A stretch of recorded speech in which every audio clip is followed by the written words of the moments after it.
Bonjour et bienvenue à Ici on se parle. Je m'appelle Jacqueline Giroir et on a comme invité aujourd'hui M. Théophile Sansard, M. Gabriel Leblanc et M. Wayne Boudreau. Et aujourd'hui, on parle de l'économie de l'île Madame. L'histoire, comment c'est changé et comment c'est encore pareil. Alors, on va commencer de lointain, les messieurs, bienvenue. L'histoire de l'île Madame est toujours ancrée dans la pêche. Même avant que les Européens ont décidé de s'installer ici, dans la région. Je parle du 18e siècle, ou même avant ça, je crois qu'on a de l'histoire avant ça. Je dirais que la pêche supportait l'économie à l'Europe à ce temps-là, au tout début, et que ce n'était pas plus une économie ici, mais une économie européenne. C'est correct, ça? Oui. J'ai ça bien. Alors, on venait faire la pêche ici, mais c'était pour tout amener à l'Europe, pour vendre. Oui? Est-ce que vous savez s'il y avait du monde qui restait ici à ce temps-là ou c'était juste pendant la saison de pêche? Les premiers Européens qui sont arrivés ici, c'était les Basques. Ils viennent de la région entre l'Espagne et la France. Et puis, ils venaient ici sous contrat. Il y en a ceux ici qui pêchaient pour une saison, au moins qui restaient pour 3 et 5 ans. Et puis, ils faisaient la morue verte et la morue sec. Puis, tout était expédié en Europe, sur les marchés européens. OK. Puis après ça, les Acadiens ont seulement arrivé ici, à l'autour de 1540, avec Nicolas Denis. Nicolas Denis, vraiment, avait vu le droit des ressources naturelles, la pêche de la région ici. Ici, à l'île Madame? À l'île Madame, oui. OK. Et puis, il y avait des Acadiens qui sont venus pêcher pour lui à ce temps-là.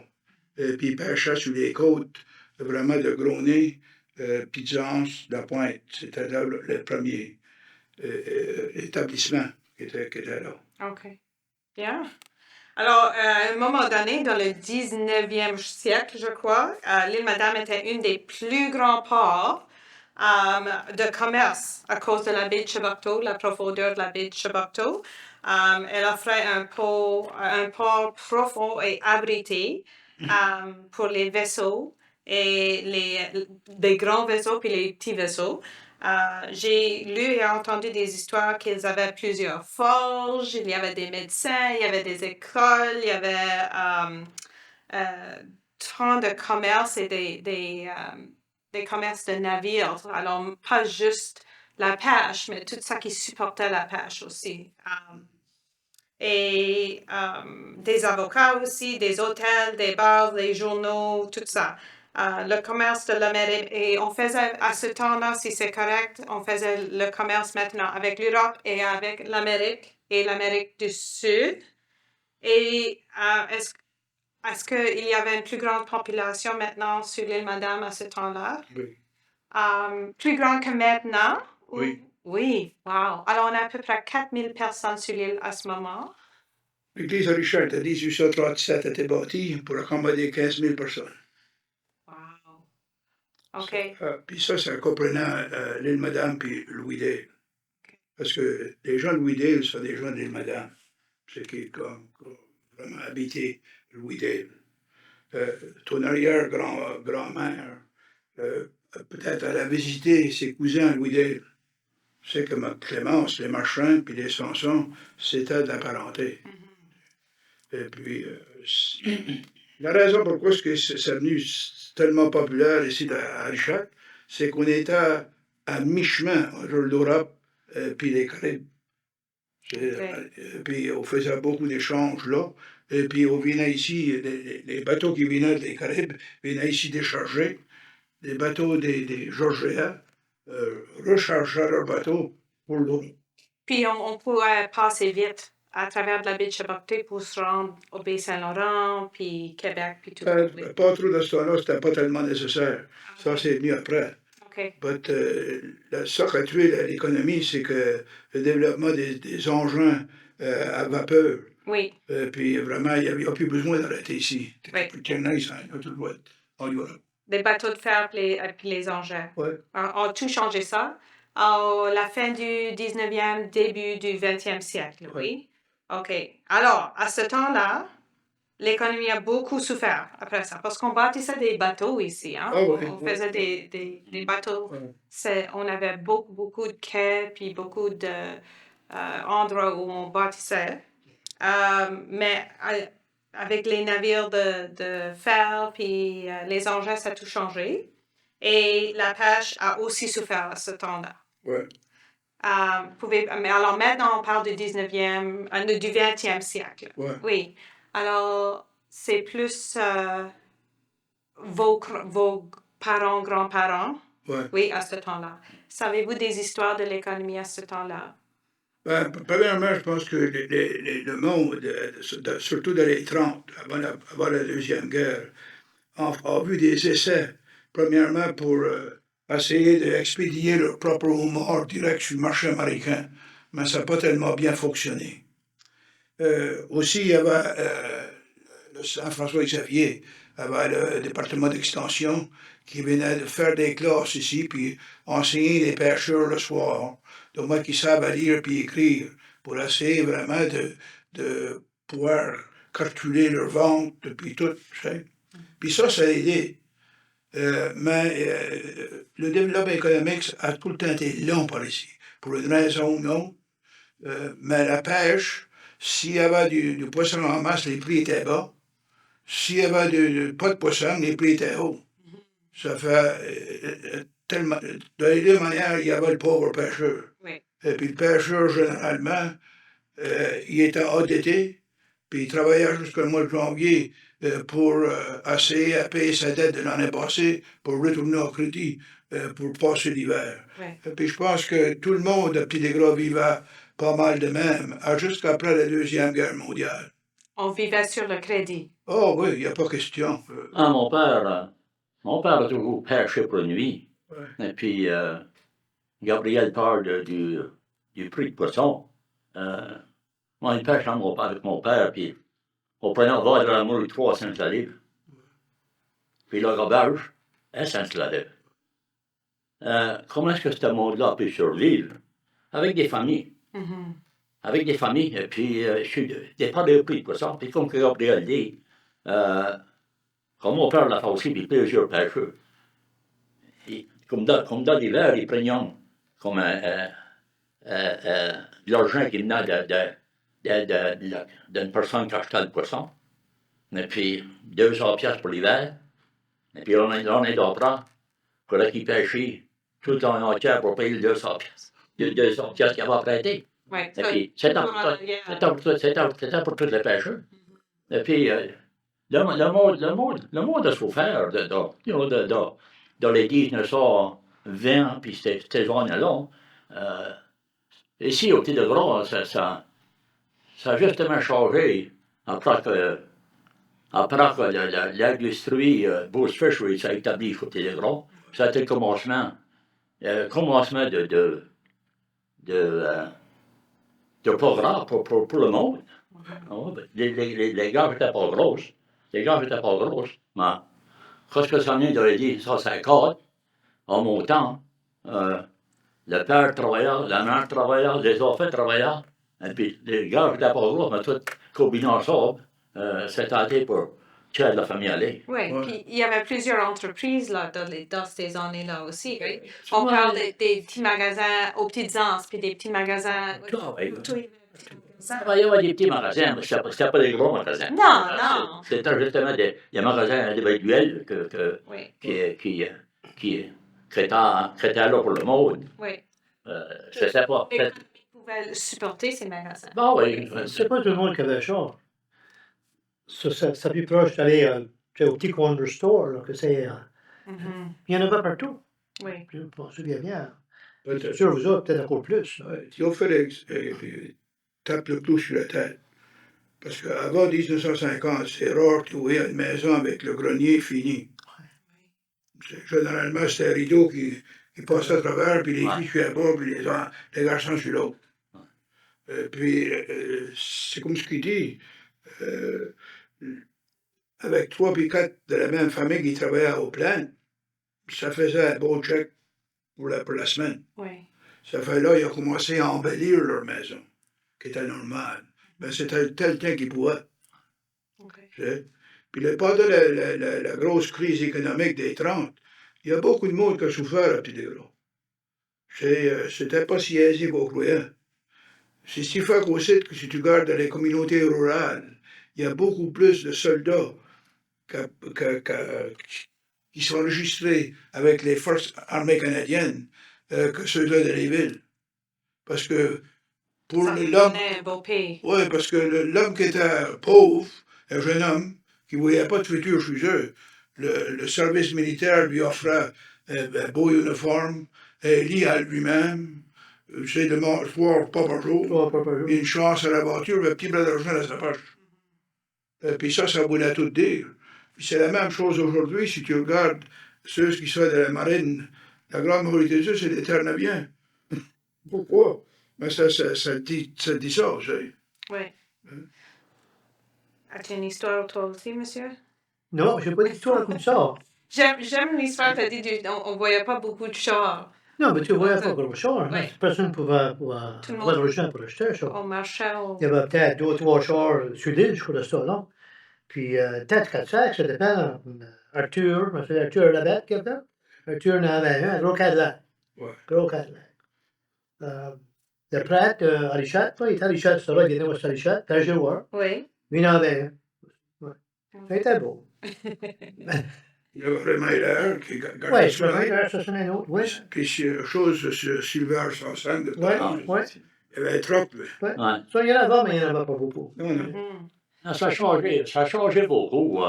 Ça a changé beaucoup parce que le monde a commencé à travailler, puis il travaillait à Port Hawkesbury, puis les gars sont venus meilleurs.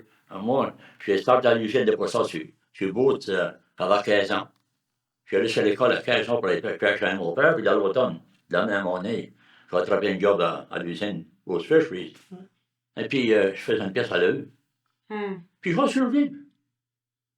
Les gars faisaient pas gros, je vais survivre. Oui. Et puis, dans 1962-61, j'ai décidé que j'allais me bâtir, commencer à me bâtir, et puis j'ai approché Léo Martel, il y a le meilleur charpentier qu'il y avait des alentours. Et puis, j'ai demandé voir s'il était intéressé de bâtir ma maison au printemps. Bon, ouais, ça va, je suis intéressé. Il dit, il faut que je t'avertisse que au printemps, il faut que je monte mes gages en une pièce et demie. Oui. Une pièce et demie. Wow. Il travaillait toute la semaine entière. Moi, je travaillais pour une pièce et demie. Et puis, à la fin de l'année, à la fin de la semaine, j'ai payé 55 pièces, une pièce et demie à l'heure. Wow.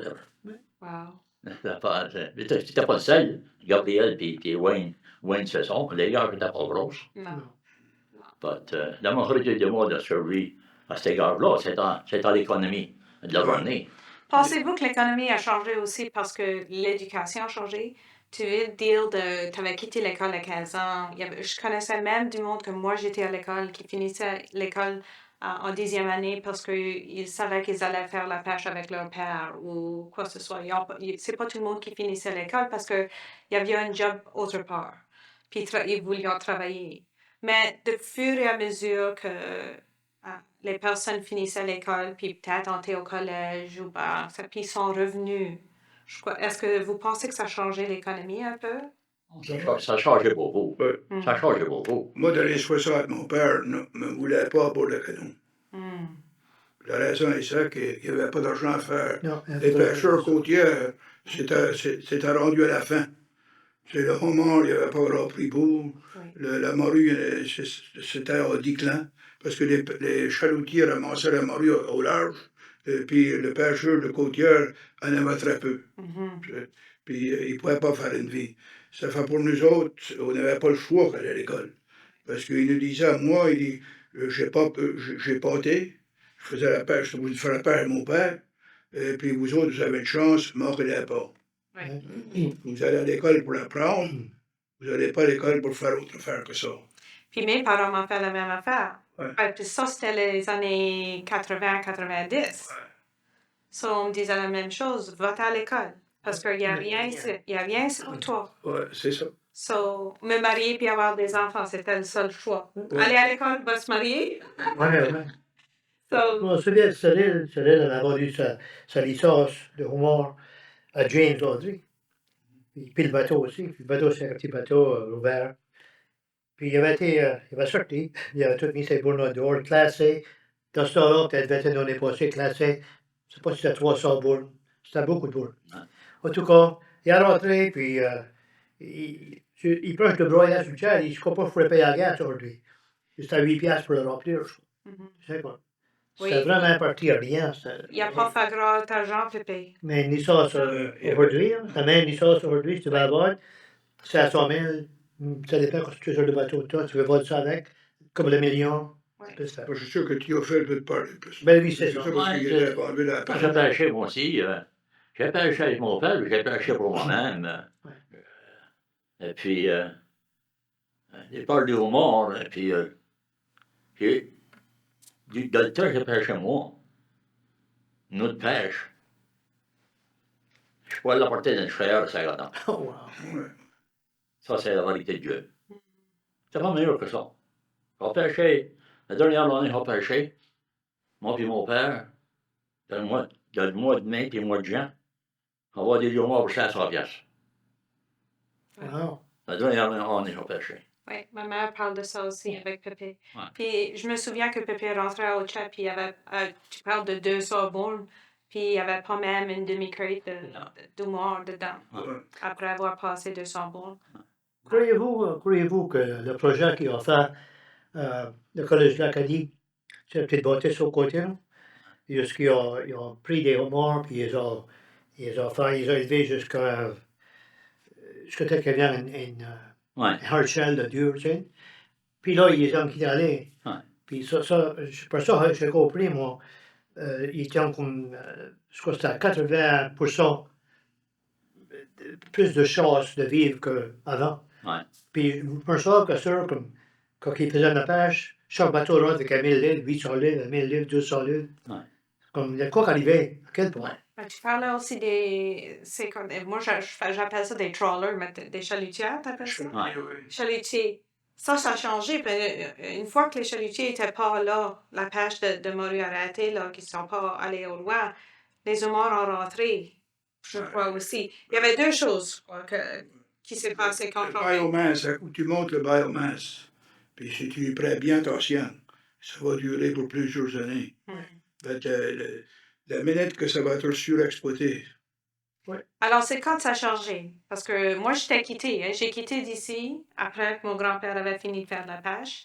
Ça valait pas la peine de faire la pêche à ce temps-là.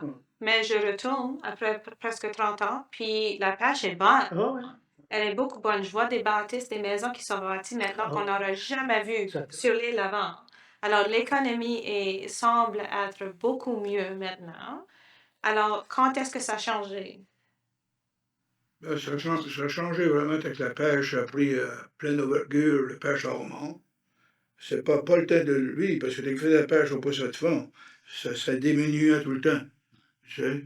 Le homard a commencé à devenir. Vraiment, il y a eu une explosion de homard. Et puis le prix était bon. Ouais. Ça fait, ils ont fait de la grosse argent. Après ça, le crabe, lui, à cause que la morue a disparu, le crabe vraiment a profité en là. Ça fait ces deux pêches-là. Vraiment, c'était beaucoup d'argent. En quelle année? Alentour de... Ça, c'était rare que dans l'année 2000, Ouais. ça commence à changer. La pêche des poissons, ça formait dans 1993. Ouais. Je dirais qu'une dizaine d'années après ça, ça a commencé. Le monde s'est mis à la pêche au homard, ça venait de meilleur en meilleur. L'affaire qu'il y a dedans, ça va-t-il durer? Comme l'année dernière, la pêche, le homard, était moins que l'année d'avant ça. Sur le moment aussi, il parlait beaucoup de la chaleur, la chaleur, l'eau. Température de l'eau. Oui, température d'eau. Regarde, je suis sur le journal aujourd'hui, il y a une usine de homard à Mattegan qui ferme. Avec un emploi de 100 personnes, parce qu'il n'y a pas de homard pour la année. les formants. Et puis, ça dit que l'humour, même à la marée, ça diminue. On revenait par ici, on s'en allait au nord. OK. C'est ça que le mot de Sios dit. Et puis, je dirais que c'est vrai. Right. Alors, ça monte, puis ça descend, puis ça monte, puis ça descend. Mais ça descend parce que la température monte dans l'océan à ce moment. Wow. Ça devient trop chaud. Ça devient trop chaud. Dans 1980, ils ont formé la pêche du poisson du fond. Et puis, moi, comme plusieurs autres pêcheurs, j'étais obligé de prendre tout ça qu'on avait, tous nos bateaux, puis tout notre équipement, on a tout vendu. Mhm. Mais je ça, et puis, il y a des mots qui s'est donné, qui va rentrer dans la pêche de homard. Oui. Et puis, ça travaillait pour eux, puis dans le crabe aussi. Right. Avez-vous vu des entreprises secondaires? Alors, je pense à la pêche ici à l'île Madame, c'est l'entreprise primaire de l'île. Ouais. Mais quand la pêche à homard a monté, remonté, la crabe et tout ça, est-ce que les entreprises secondaires sont venues aussi? Est-ce que vous voyez plus de ça maintenant? Je pense pas qu'on a vu vraiment la construction des bateaux, le Saint-Marin à Petit Dégras, et puis la construction à Louis-Dale, puis à La Panne, de bateaux. Mais on n'a pas dû. Il y avait toutes sortes de magasins ici. Il y avait le Five to a Dollar de Joe Pack, tu te souviens de ça? Ça, oui. Il y avait Didi McDonald. Oui. Il y avait, tu sais, UJ, il y avait Leblanc, puis il y avait Lebrun. Puis il y avait beaucoup de petites entreprises secondaires que tu vois pas. Ouais. Puis aussi, il y avait de l'industrie maison éteint que tu vois plus à cette heure. Il y avait l'élevage des moutons. Moi, on avait une grange, on avait des animaux. Puis, moi, je te dis que ça venait pour laver la laine, puis la faire chasser, après ça, l'envoyer à Corden, jouer à la laine à Place Noire. Ouais. Et puis, tu avais des couvertes, tu avais des choses de laine pour faire pour tricoter des bas, puis des bas de laine, puis des chemises de dessous. Parce que mon père portait une chemise dessous de laine. Oui, mon à la grand-père, pêche. ça va tout. Oui. Oui, Oui, veste de laine. oui, mon grand-père aussi, oui. Il ne faut pas oublier aussi que dans ce temps-là, il y a eu des grosses industries qui s'est développées à Pointe-à-Peu, Ouais. Mhm. Ouais. qui employait beaucoup de monde, Mhm. hein, Ouais. qui travaillait là pour des vêtements, et puis ça contribuait Ouais. à À l'économie. l'économie ici. Oui, Ouais. oui, Il y a pas du monde qui travaille sur la construction. oui. On moulait de papier, et puis... Ça que Oui, je ça. trouve, je m'excuse, les entreprises secondaires, maintenant, ça semble être des entreprises de santé, des massage thérapeutes, puis Ouais. tu sais, des choses comme ça.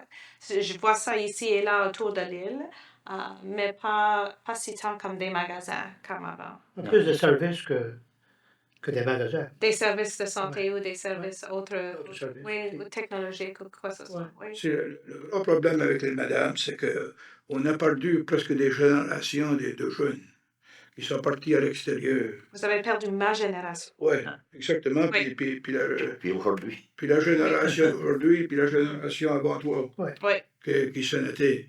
Oui. Très peu de personnes reviennent en région. Mhm. Et puis c'est problématique, ça. Parce que tout ce qui reste ici, c'est des personnes vraiment qui sont retirées Oui. avec le domaine du vieillissement. Ça nous prend beaucoup de services médicaux. Parce que c'est à cette heure qu'on taxe vraiment le système médical. Hein. Mhm. J'ai eu pas mal de promesses. J'ai eu des promesses de Atlantic Sugar, j'ai eu des promesses de Shaheen. Je l'ai vu avec Sapel, là, pour aller dans. Ouais, on peut tourner le. Ouais, Ok. j'ai eu beaucoup de promesses qui ne sont pas arrivées. Mhm. Et pourquoi tu penses que les industries viennent pas? C'est la location. Tu penses? C'est que accès à l'infrastructure. Ok. Parce que nous parle qui va bâtir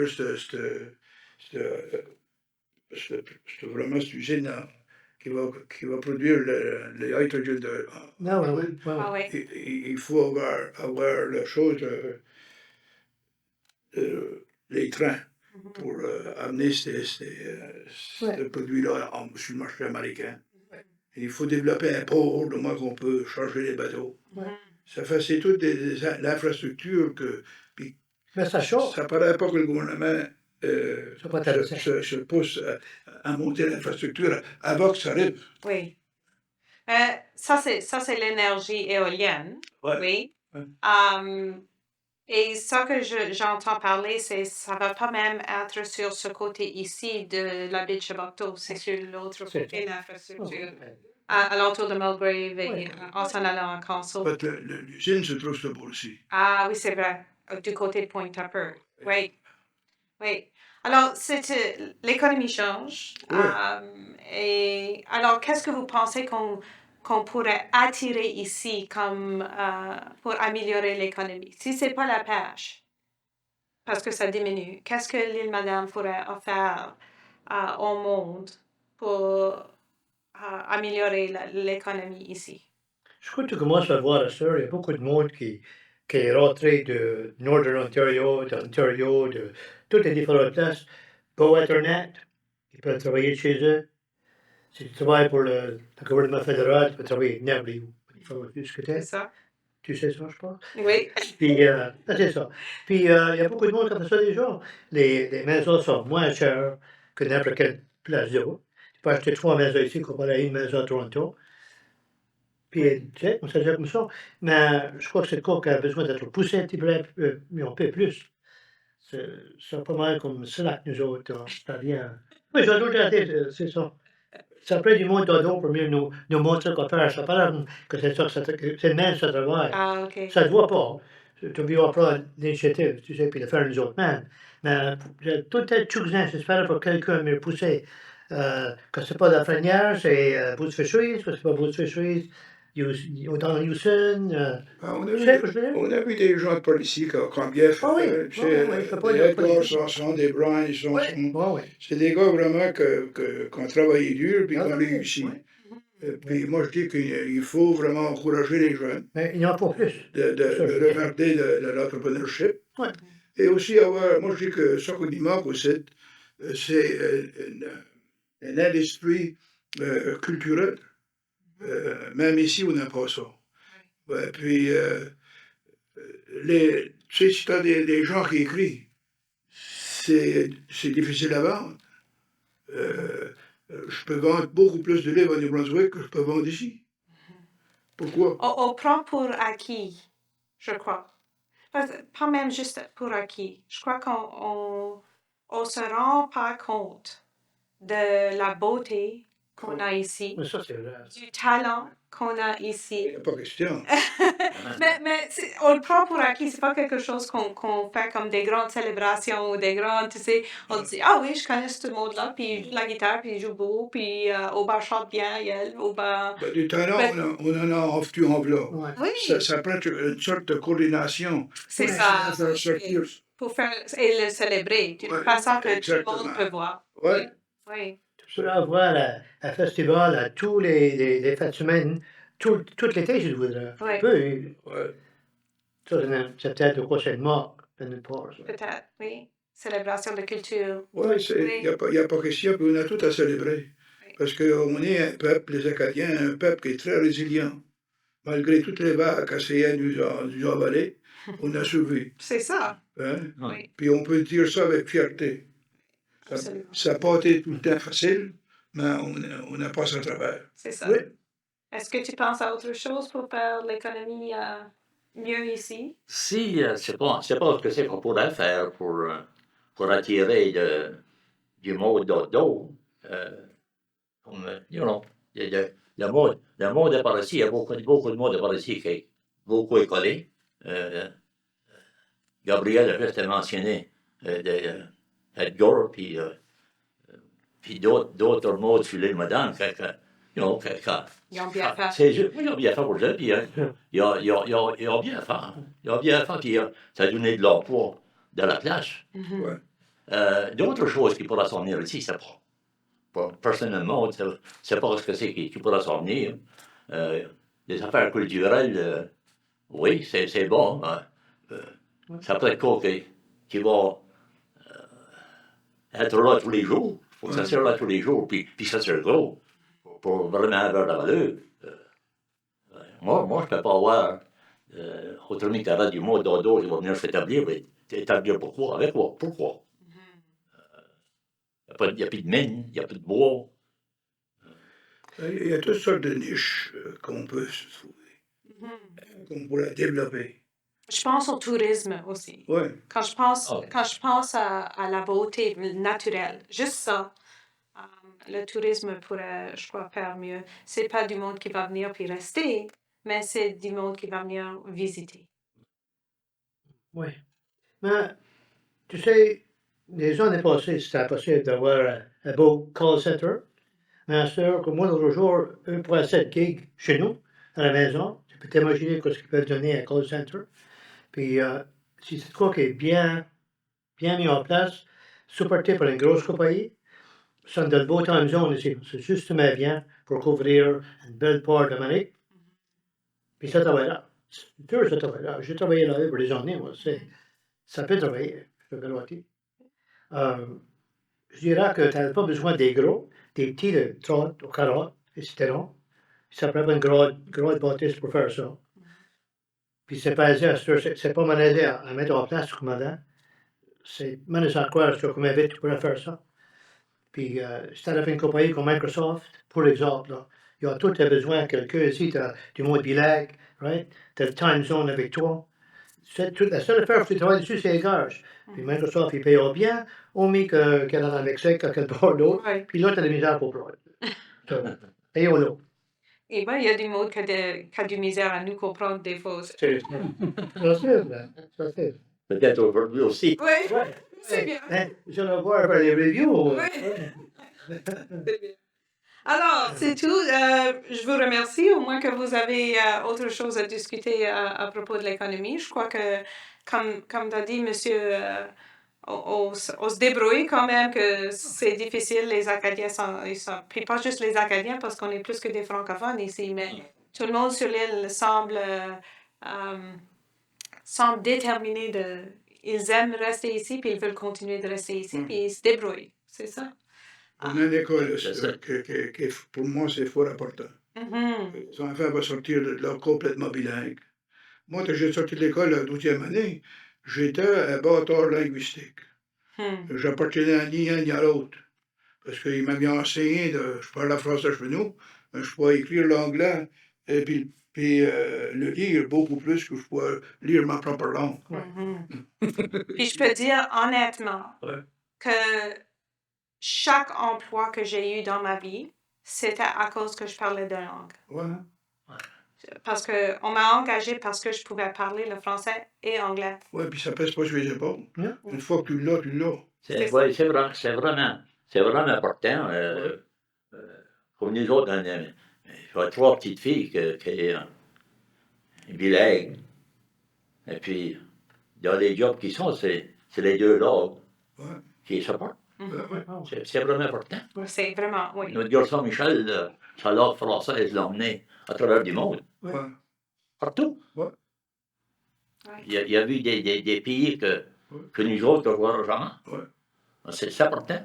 Exactement. Puis si tu peux apprendre le cantonese, une langue chinoise, tu iras encore plus loin. Oui.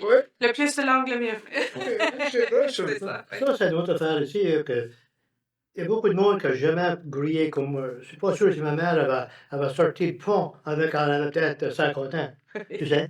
Oui, c'est vrai. Vraiment, c'est vrai ça.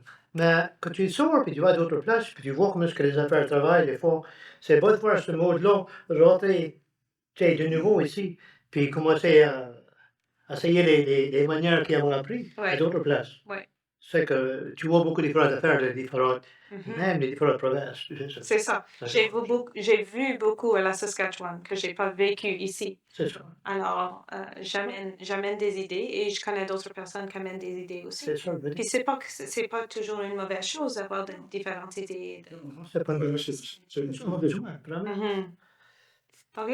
Merci beaucoup, les messieurs. C'était une bonne conversation. Merci. J'apprécie ça beaucoup et j'espère qu'on se parle encore une autre fois. Merci beaucoup pour l'invitation. Bonne journée. Merci. Bonne journée.